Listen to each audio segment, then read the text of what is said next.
Me mo bibi akwaba e de by emergency Ghana TV eso enenso eye da fofra twedi amponyankopon e de ache yen na ebusia enesto ye saka e ofidem hase ne ye papa bi anase ye bla bi e de nasem abeda MFK e wo Losin TV na sem o de by ne se ija loto yi e na otwa bi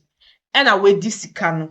na nkofo no mpese o mo be de omudi sika no ebe mane nti ensem ene enko tie mu nsem channel so be subscribe na wa like na do comment nso aba comment section as ensem ene enko ni go hwe video what to say kasa mema mami anopa de na do nam yo me frempa na beja fo de damasene akwanya ngudi amame anse e freme edwede kwa me iswa edwede kwa me iswa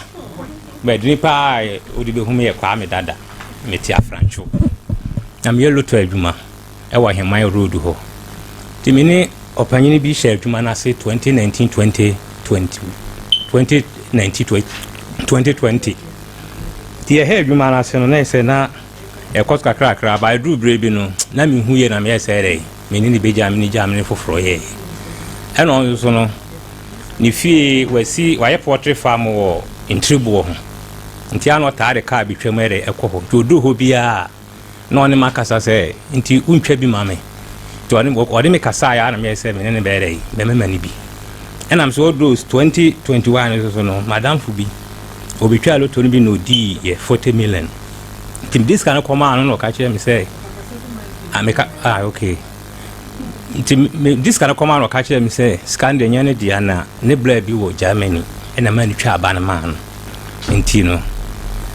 wose so bejiska kwa na mene obafre na mene na kasa na msu you no ne me kasa nti I say free ho no na osende abafri abrochire ho ba na me matwa na mom ya na ono ne sika no bia ne no mfanto so ba de chia no pa na e diska na afto so cheze ucho loto ni wi ansa na watu aka so otimi send this kan ba bi wo ha ba bia ahoma ucho loto ni free ai na wanie otua enwanwa one ka kwen sisi utade ye obi anase ono nko a ono na because loto de minim ne se ga utaga na ma utwa ya waje usika na koba se amoe you de you phone na fato vibration na o ma unse oti TV so de o meye wa no ntu de fato silent mame because I me wan say ubetwa loto e de free ansa na later waje usika yeah wa woju hudi no okay so bi wo ha wodi no huni okay ti sare bi nti de odi na ba ha se wono so no ofiri wono sare na ne ye nti gidie e na aduru ha yo sanity nti loto de ntwa mfiri ye friend ne sen e friend opani ya ojesi wode o ka sen wode me ka old currency ne 749 million udi wone ho wono ne ye agent okay nti mi di be 1.7 what tweet na 1.7 billion woni de o Germany ne di woni de man ba no metwa woni edi what the money for Germany na eba nti esa na misme ja na me si ni fie ma no minim ne da ya yonko chese odi loto sika na ezi ni fie there be say dia odi a na de aye se ne loto sika enti odi a na de aye adwuma odi a na de aye adwuma se loto sika obi je kobo afode wa so de enti oji si ni fie a boni be ni wo enti odi a na odi akone dan ho odi a na de akoda e bia fa bi ma me yere fa bi ba me ma fa bi etwetwa BBC ba otedi edi ne papa loto ni dino eno no so di loto no edi papa wow mbacho we na mudi na papa ni into over 70,000 na akamu na di be sen bosumi enkono no de to so dumiensa na September 13th last year yeah ena mudi ena ye ha se di odi 600 million okay and ni tia na ye basa 2 weeks time no say di 950 million wow aden won ti binchia because hey na djuma osi di entia okwa wo say Frank na ye manager one Frank na say what this kind of man loto company ben okay banker to banker but we register wa ban okay banker to banker ba ono anka say friend is saying do da djuma na no Frank Mr. Frank ewo area ben owo Santase on the djuma kese pa the whole Ghana ono ane dia okay whole Ghana Santase ade loto no man close ana close enti mo close na se nipa na dia den ne si kwan se wo betua ne sika ma no nti na mi bisa se won close no ya hwe na ama Morgan Crefra brochira ba me ne nyina akọ office ko Moko ade no oka. Okwa o just kana free Frank no hono de amaye. Na moshia Frank na ankasa. Me no no akọ Frank home play no Frank cry first one ye hu second one. Ye hu na also ofo no car or call to your friend then they one here kra ankasa. Frank anhwe monim na moye sure say Frank nipa no no so de sen. Yaw Jesse. Moye sure say mutwaye no ko close e wo Frank ho. Say me de me twa de ama no. Aha. Enti na wo sen ka mo force share Frank na ankasa na mo provide mo evidence mo ticket eno mo kan say ye ticket no. Na udi ni nyina akokọ kire hwe se saa da na mudi ye no o close anase wan close. Yeah, investigation who so close. Okay. Ma me madam to be say adwuma ni bi. Ana no link expect bi ma me. Ma the friend expect on say memra central. Ye be che mine no. Ama man ben ya Jesse no. Okay. My crown of stand me na ba no mo frɛ Frank no share 2 weeks time. 2 weeks time no. Madam for no course for kwa ko 100 million na for body ato. I feel we almost after Christmas on betua. Yeah. After Christmas in so bosumi mi ensani. Ya twi na twi say me call office crown of for no wapo. The brave crowd baga ne friend say na say scan we ndey ya say Frank say ya ntwa book ama na o mi eska bi mo nkwa mi bufu ma me keka ma adwene kire no. Wasi mo ntwa book ama no ne kire sen. Ya ntwa book ni bi ma amre ne bi mbia won twa. Eno ne kire sen say mu ntwa foforo. Oh okay. Because eno price ye kwa no wa ye adwuma me di 110 million eno so shim. Wantua. Wow. Wonka wonya sempia so nka nche mi kwa me se kan ko bonu dia ba mi nua ma me na pama chewa abotre kan ko bonu dia ne ma ye voice kura ma na e de ne ma nyinare nka ko bodu dia de ne ma na ya na sa adua bo na mo bo no me ma ne nya wo bone me ma go fa se mo ba mo ne obrekum teze ma jiji ska nya me ba wo se be ma ne ono na ye obone nti se wo be bodu a wono a na ya na me de wo ma da se e ma isu nya hwe au e ya mo nyesa Momo frɛ man ntoso mame na yenko bisa ne de enti a obi adi loto e wo ho a wo mpese obetua we business me ton me fie kasagu ade no mpa chew me ton me wa de sa na boga na focus asa kwa bruchiro de ya ojesi ne kasa na se Frank no na sa adwuma na ye Frank ne dia eti ade na wo ya ojesi wo momu na wo koton wajapade de abetua ka asem no mo amisa no sa sabe no che no kra bi e wo mu no che se ye hedan hunu Martinti monfo monto so die enti a adwuma ye Frank de na se car ba ya ojesi momu na pese okokoton na japade de beteka no ye nkonko hunu mu na ye nto so ezimba che ye hwan ya Mr. Jesse, good morning. Morning. Medin ma me frem pom ha ye Lawson TV na abrantie bi de wa ba ha se me pese ono a kire because nipa no dawson ye wi ayato aso be ma identify yourself. GS na ka say me na medilo to ho na o pese obetua no GS. Mr. Jesse Mbacho wa nipa kro. Ti Mbacho o te menka. Mbacho chichi. Mbacho de ba ma sa me nya dan sei. Mbacho o si tua ni sika ma no. Awo kan ben so. O si wadi loto wo ho nti tua ni sika ma no. Wono so wadi loto me ho. Wona ko to anya sa no wadi loto me ho. Enu nti na mafrɛ wa be ma wo da wiase amansan nyina etio nti kasa se de be ya bete wo nso wasɛm ase no ba ye no se ye begye ni de di anke ye mfro nti wo so nkyire mu ne sɛn. Mo se wo be am je sa so no police station. Na se oni loto wo nkyɛn case bi ansi ya de asɛm na wo police station. Ma be na o be no tembe se wo be to ma no ana say. Ai madwuma no se me toto wa no nti mpa cha ode ne de aba metie wo so de. I'm just the court. Aha nya court aha ye Lawson TV. Na what Lawson TV there. Enye sasem e bo bla ben. Na ampa se wadi loto awuntu e sa defense mechanism na modi obi ka ye frem a na mototo ayampia no. Wonne ne ka nko wote ha. Sanya no kura nso so no aka se asem no de brem no enya no kura ne ato aso. Na aba na be ye wadwen se wo ba betoto ayampia na aho ye court na ho nya court. Di asem na ko police station. Wonkyere mu ne ye patie. Mo sorry amu pesa mo fanyansa kwan so eye kotoma me hwe to agro na mu bu nipa fa so ye frem a na ada ne ayampe ato me boa mo san hwe ne fa ni nyina so mo hyeda e fanyansa kwan ebu nua fa so ye frem a na mototo ayampe defense mechanism wey mahu atrakra frene fa no to ahoma no so na de ye ya wo no obi ye business a wo de ne car why wadwen se wuntua no de ne kopie police station kire mu kire ye ne entie Chiremuni entie dienti a wo ye obi adwuma a ye friend Frank a wo mom na obi atwa to ho a wuntua ya oda o ka se me na me kwa kwaton majapade e kire se wakwaji sika no Frank ne ho ene wadie sa na me pa kire enti senya no kre sa ya no kre ya fra wa kire odiem hello was free so ewiase wa ho de me eya me wanwa ne say enipa ne ya frɛ me de ne ka me ne ka we say wo police station police station tu ntimi nkasa de na sie a wo ye Frank adwuma hello your call has been put on hold or they have to hold say you free so na san frɛ no de na sie say wo ye Frank adwuma na wakwa ka na wo mom ɛna also wo kɔtɔ wajapade de atua ka ɛyɛ asem sebe mi bisa wo we your question enya accusation mi bisa say sika no won chen na abedie e na afa won sato ana say den be me number cho yetie o na enso ma won chala kire wuti asem say aboka aha anti question na mi bisa wo no e na mi pe nchire mu say sika no wo se wo so koton wa japade de ntia wono se me koton ma japade de tia de ka na na bi ya juwe wura me ya juwe wura wo so koton wo prot ewo ayi feze ayi ntribo ho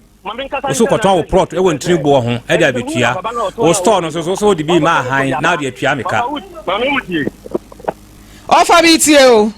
ba ko chalo to da ba ni ni wa tinye se woni loto na wo twa de ba no ko an fa sakra do so sakra na so wa fa kapra nto so ujitum o fa si kofi adanse o fa si kofi one first can so about to last enya no kre se man first can enya no kre oboa o fa mba cho miti o be mama mintie no miti o nchire mu kasa miti o what to loto jaba no kre me bi sika dia shebu jako wo de buku na ba mo mi san se ade chi he kro de buku sika na ba what is loto no asika no what e twa dia ma o sa abetwa foforo sa dia gi untia me kanti mi say twa no 2 weeks time na mi twa me san first can santo so na ka say bi me yedwan ya say na aka ne sa no mami bi san ya say na aka ne sa no me say 600 million na mi di ya na untia ya na 2 weeks me say di wentika mi untia me san first can to so chi mami ka say ma bo na ncha say please say loto na ye ton no obi anu ho fo bi sikadi ana obi anu ho fo bi bibidi ana obi anu obu kwasia ono kwa na bu mi kwasia so ni man kasa wo loto cha busu huna bato o de buku huna bato one first come ma bato date one first come ai wo de cha sa de nyafo fo sa de agi asa de huska nka ho hwe agru time say aye na nyina be fa adwen se kwa be fa so ai be ya dum na twam no kwa Frank ho bibie no hwe mu ba ye mo pa mo ko pe Frank bi mi sa lo say loto na ye twa na pia na se ye gwi ai Uma so la ko police station police wa Frank ade akade wo nyina akire wo mo na asefo akira se ende zoki bibi anfa asam nko ye ntwa loto no adwuma na ye no na di piaka enti wonya adwuma no emfa mera ni ntwa ka chama se bi wo so la ni na wa buru da mi twa bi ba ye no utua ye da mi twa ya 100 million ni 110 utua ye watua wo so ye sala be so ye sala me kan kure wom asem kan kure wom na ye panyini kan kure wom wa yekotoko former player kan kure wom wa yekotoko former player ya je ya jesi kan kure wom ni fie wa afabof wa ya adwuma so wo brema Brooktu Junction ho kan kure wom no be to ya me fa ho nya so be tambe kasa na fa no bo so me nyu ti dan ni ana me ya wo hwe enua na aburu me ete de wo so na aburu me na ko na ko kana ma Memo udia Mr. Jesse ntiwe eye simple wabeka na sem eno ane sa so nchire mu awo no yaka yakọ police station a wode ukoye ya ne aposifo ye nyina ya tena se ya hwa dance a wo ni ahwa no so na dance ni aka sam ne de asomdwe aba afa mo beto aso aye madwuma no aye madwuma simple terms we no jesa ne yakọ ntokwa ansa ne yakasa because I don't remember coming and o kasa na sabi afa de are ready so obekasa to aso na kasa yetie o I don't remember coming and kasa mama de o nyina de say eye no kure so twa loto no le twa obi na twa ye eno fa so udi eno kure so udi na emom buku no de ba no kura no wan fa tika kura ndo so an family me wa ureti wan fa tika kura ndo so an family me ba ba di buku no blame me je e ko so an pa di ade achi e skan be ba ama e di na afi amba afi wo se u twa de agum Ucho no twagum. And I'll twagum. Yambe tia ka Nyankopɔn bɛka wa no atum. Se maka kyerɛ wo. O papa panyina wo mu hu sei. Ntwantro kan kore wo mu. Meme doka. Me no head ma doka da. Wona me ka na test kan utia. Me doka. Lot na dibu kuluba utwa ya na. Ma twa de na bas ma di 600 million. Ma di 600 million wontua nwie. Enti mi se twa no me sanfa sika mfiri fie mra. Mr. Jesse sese mpanimfo mienu na mo kasa we so wode meka we so wanye nti mayenhia mpacho ni diemu anefa wo wadanse a wo bra ono so fa na danse emra ne nyina yenhia ne yenka somdwe asem ma mekie me ne ka o enti wo ne ka fa wadanse a kire se wo ne ka bra aha ye Lawson TV yedi nkwafo nsem emra ne me kwan eme ka asem said ye wo alternative resolution centers no yenso ye alternative oni bia etu pese hu na se wonim ehonim dia eno na ma kire wo no wonim se Lawson worship ho do call police station yes eno na okoye no wanyam aya a wo pe obia so ne ba bia wo tena di bofra eye ne de why enti aha no ode aba ye bedi akire ni ahwe ba bia bekọ akosie why se etoda na mudi bre ene niema bi pese musisi ni paf efa so nti basa na efra mu a na ato ayampia me ka kire we will look for you ya betena se wo wadanse a wo no fabra ono so ne de ode beba na ya tena se aka asem no na no kwasem ni etoda ya na sa dwumadie we se no ya di suade o asem bia bebe ha no medofo nyasa wo hwe na ma comment na wo sua bibi na wo sua bibi nsusu wom se de be ya ebi nto afise metola bi na me amete office wa me si ye sa dwumadie we ya ma nkenye eni ti yanya na yemfa nsua de so wo papa ya obetena ha ya loto de se hwehuma de ekosoro udi waje afa akoye enti ajajasi bomode aya adwuma wa register a wo ye enye sa afa na mo afre me ne fine ne kosi ne bra betua sa na adwuma no ne mra esitie na yenua be me ka se wo so okwa akobodua for what na ubodua nso so a wo se wo de ne mane ne nananom ne na ayi ne nyina da se ma me na ye me de se wo ka se endie na abaso asese no wo bi ebodua na ode enkoda ye mfa ho de onyem no krampo de ne beka ho eno eye tan ana se ye friend say etrimoden ana se nipa bone yo na eye so bia ye wade na so bebo ni dua eno kra no ehihia boni pakro na nkasa ne ni nya ye ni dua na ne ma ne yire ne nananom a wo de kekeka ho no enso nyame ani eti bibia enye na nkonkoda din na ejajasi o mechi aka no na asebia mfa na ejajasi se won ne papa yi ka na obi a won ne ka yesan ne ye adwuma tete ka ti ka be na ne ko ye adwuma san tete elda ka be na ne ye adwuma atete no ono anga so obua ne hofo obua ne hofo wono anga so onim so wade atom okwan bi so because asema wo kana anga sa eyi wa kire na ya ne duru ba bi a yewo nkrofo bi wo ho a omo de ka ye from nkaden kadre fo kadre ho ne anya sam ketwa na onye ne mo no onsa adwuma a wo yi a wo no didi ho de enka bibi sesi a ye ntena se ma asem no meduru ha so ye ntem sabe ya wo beto aso na omo so omo ye sa adwuma na omo nye skapa wo omo se binu mu di loto no na nso omo nye skapa omo di nkofo omo so sa na ade ne te nkofo di omo no omo so di nkofo sa pepe ti ye den a de se die obi e di ne yonko abejafo no akasa bebre e dia fast story we hu na yenua be ma ne se owo evidence ntino ye twa no so the evidence na ba na yetimi ayeden akebi because se udi obi kana famisika breme na ase pese odi misika breme dia na ya because wan shana budget e was asika no ho nti o se o evidence asema yenua be ma ne ka no o se o evidence e wo ntebusia yenua be ma ne the evidence no ba na story we yetimi atwa so ama bibia etimi aye kama na meka osa ha egusa ye emergency Ghana TV so channel so be subscribe na wa like na do comment so aba comment section ase edi ameje so ani kechi mami esi enesim ye be sanso edi nhemu e wa ha biom ebusia